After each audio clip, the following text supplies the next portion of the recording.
This is your complete comparison video between the Garmin Forerunner 165 and the Garmin Forerunner 265. Both running focused watches, but with vastly different feature sets. Now in total, I've found about like 60, maybe 70 different features between these two, and frankly it's even more than that depending on how you want to count them, but I've consolidated this down to basically the list of the top 10 or so major feature differences, and then from there I'm going to list all the rest of the little nuanced feature differences towards the end of it. That way you can figure out what things matter to you and whether or not it's worth the extra price. Also, random side note, this isn't my normal place. I'm on vacation this week, so I'm just going with like the door windows shot right here to keep me out of the rain and snow. Now the very first difference is of course the price itself. The Forerunner 165 is $249 for the base edition or $299 for the music edition, versus for the Forerunner 265 it is $449. Now, jumping right into the most obvious difference is simply the size, but there's actually three different sizes here. In the case of the Forerunner 165, it's got a 1.2-inch display on basically a 43mm case body, versus the Forerunner 265, there's two different sizes. There's the Forerunner 265S and the Forerunner 265 Not S.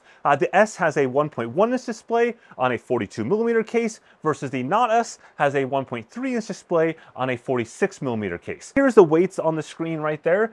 For me though, the 165, I'm like, yeah, it's a normal-ish feeling watch, versus the 265 Small feels small to me on, again, my particular wrists. Now, the biggest software difference between these two watches is unquestionably the training readiness feature.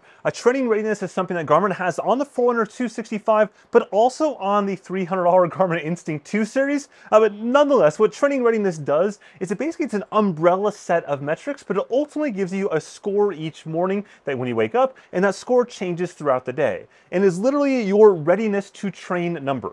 So imagine you wake up each morning and the score might show something like 40 or 50. If you had a nice, quiet, relaxing morning, by lunchtime or so, it might show maybe 55 or 60, because again, your body continues to recover from yesterday's workout. But now if you go out and do a hard workout, that score might drop down to 20, because your readiness to train is lower.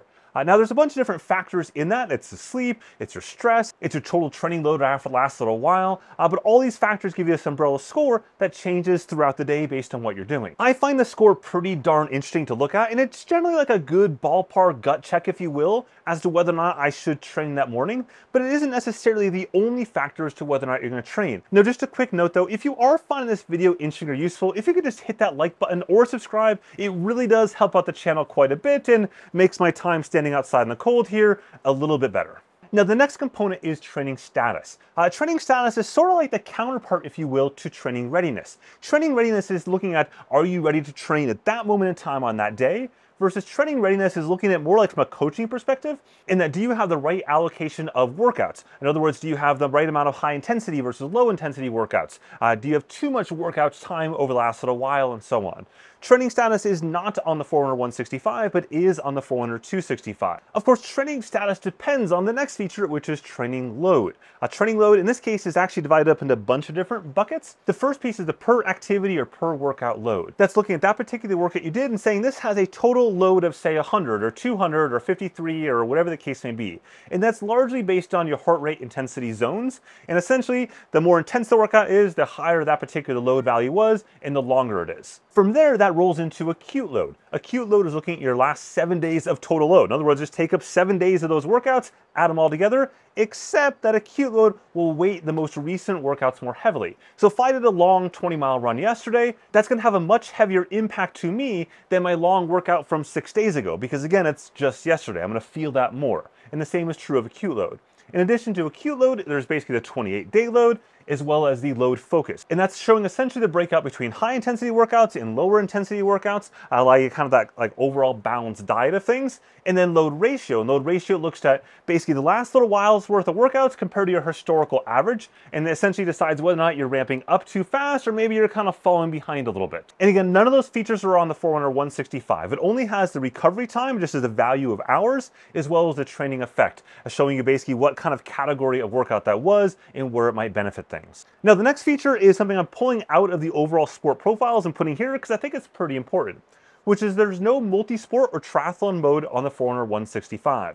That is something you will find on the 265, on the Instinct 2 for the same price, but not on the 165 or on the Venue 3 or the Vivo Active 5, which all kind of sits in that same weird bucket there. But we'll get to sporting profiles in a second. And the next item is another sport profile that I probably wouldn't have otherwise mentioned if it wasn't for winter, and it wasn't for the fact that I'm here skiing in the Alps, and that there is no skiing or snowboarding or any sort of like snow sport modes on the 165, which is very, very weird because Garmin has a slew of other watches in the same exact price point, new watches, mind you, that do have the skiing and snowboarding modes on it, but it's not on this one despite having a barometric altimeter. Now, next up is a sensor-focused one. If you have a cycling power meter, the 165 will not connect to a cycling power meter. It will connect to other heart rate sensors and cycling speed and cadence sensors and other sensor types, including the temperature sensor, cycling radar, cycling lights, etc. But it does not connect to a bunch of the sensors listed below, most notably including that cycling power meters and smart trainers. Now, remember at the beginning how I mentioned that I could make this list like 70 or 80 items long pretty easily?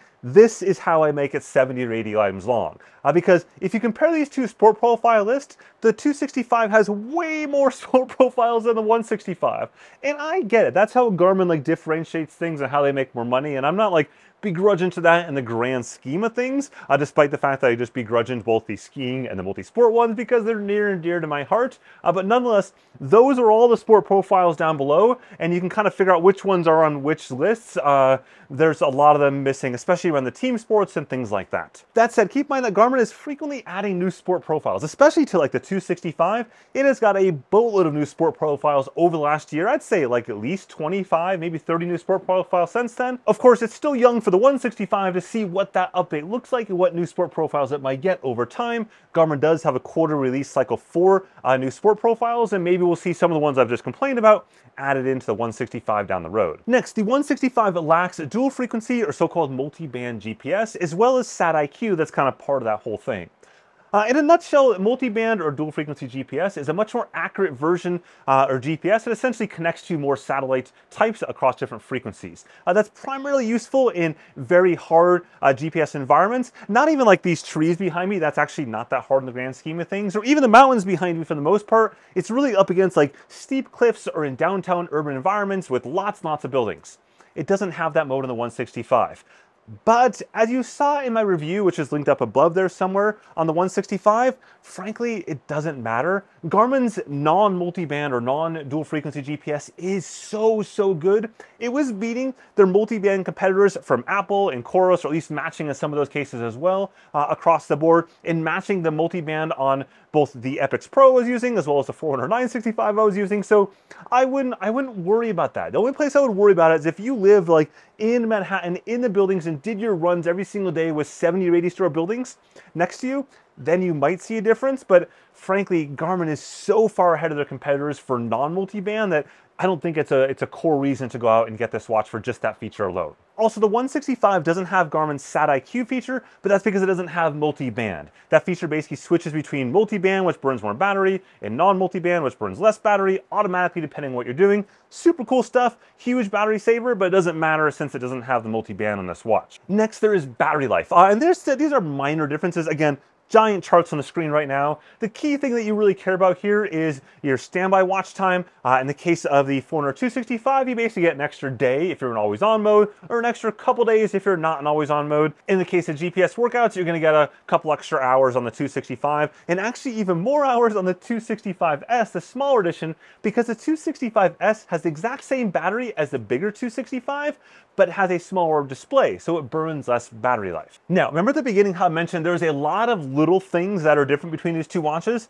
A lot of these things you probably won't care about. But one of the things I've learned about reviewing watches over the last little while is that one person's feature they use every single time and there's must-have feature is another person's I don't care, I've never used that in my life feature. And the following set of things falls on that list. As you're seeing right now starting to scroll past you, these are all the differences. I went side by side through every single menu option on these watches to figure out all these little differences. Some of them are very minor and very nuanced. Some of them don't matter all that much. And some of them, depending on what you're doing, could matter quite a bit. Again, there is, I don't know, 25, 30 different differences in this category. And again, some of these could even be like 5 differences if I put them on separate lines just for the fun of it. But I didn't because I just didn't. It's as simple as that. And of course, if I went to try to explain all of those 30 items individually, we'd be here all day, which YouTube says you won't watch. So instead, if you have any questions on those, just simply drop it in the comments down below and I'll try to get them answered as best as I can to help clarify what all those things mean. I would say the long and the short of it though here is that if you're like a pure runner, the 165 is a fantastic watch for the money. Very, very good job there. Especially if you don't really care about the training load and training status and training readiness type numbers, then just go for the 165. If, however, you care about those metrics, or if you're a triathlete or a cyclist, then in that case, you probably want to go towards a 265, or if you want to save some money, you don't care about the looks so much, go for something like the Garmin Instinct 2 series, or even the Forerunner 255, which is also MIP-based, which has most of those same features as well. As always, if you found this video interesting or useful, go ahead and whack the like button at the bottom, or hit subscribe. It really does help out this video and the channel quite a bit.